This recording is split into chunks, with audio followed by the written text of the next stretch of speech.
Last line of defense. Rishi Sunak broke his silence, backed Boris amid chaos from party scandal. Rishi Sunak has broken his silence after being notably absent from Prime Minister's questions as Boris Johnson faces Tory calls to quit. The Commons was packed as the Prime Minister apologised for attending a Bring Your Own Booze event in the garden of Downing Street during lockdown. However, the Chancellor, viewed as a potential successor as Tory leader, was notably absent on a visit to Devon.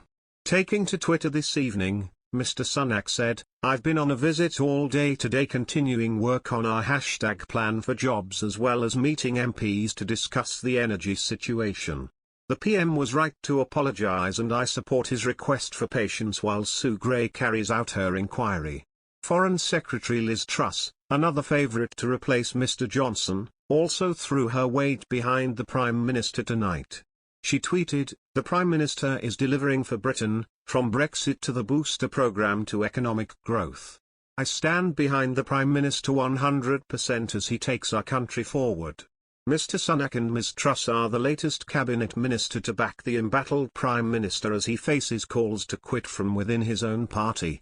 Nadine Dorries, Gove and Sajid Javid tweeted earlier in support of Mr. Johnson, while Deputy Prime Minister Dominic Raab said he would be in post for many years to come.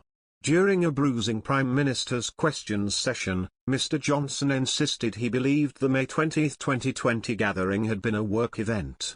He apologised in various forms 12 times over the party, using the word apologies once, apologise 7 times and regret 4 times.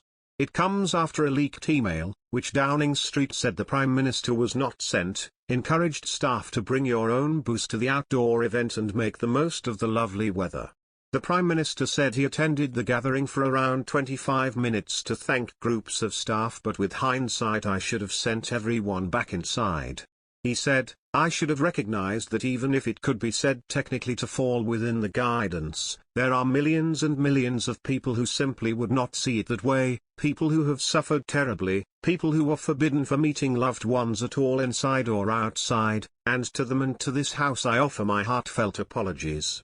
Acknowledging public anger, Mr. Johnson added, "I know the rage they feel with me and with the government I lead when they think in Downing Street itself the rules are not being properly followed by the people who make the rules."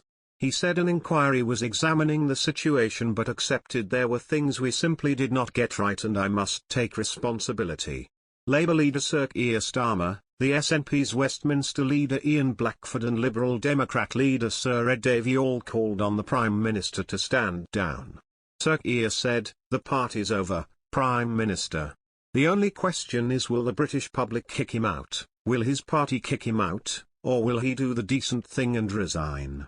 Scottish Conservative leader Douglas Ross told STV that Mr. Johnson's position was no longer tenable.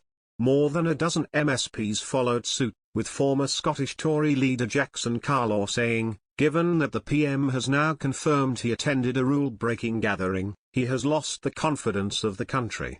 While veteran Tory MP Roger Gale said the Prime Minister was a dead man walking. He added, "I think the time has come for either the Prime Minister to go with dignity as his choice, or for the 1922 committee to intervene." Conservative MP William Ragg, chairman of the Public Affairs and Constitutional Affairs Committee, said, "The Prime Minister's position is untenable and I don't believe it should be left to the findings of a civil servant to determine the future of the Prime Minister, and indeed, who governs this country. I think it is for the Conservative Party, if not the Prime Minister in fact, to make that decision." And York Outer Tory MP, Julian Sturdy, said Mr. Johnson's claim he thought the gathering was work-related will not wash with the British public, who at the relevant time were making significant sacrifices.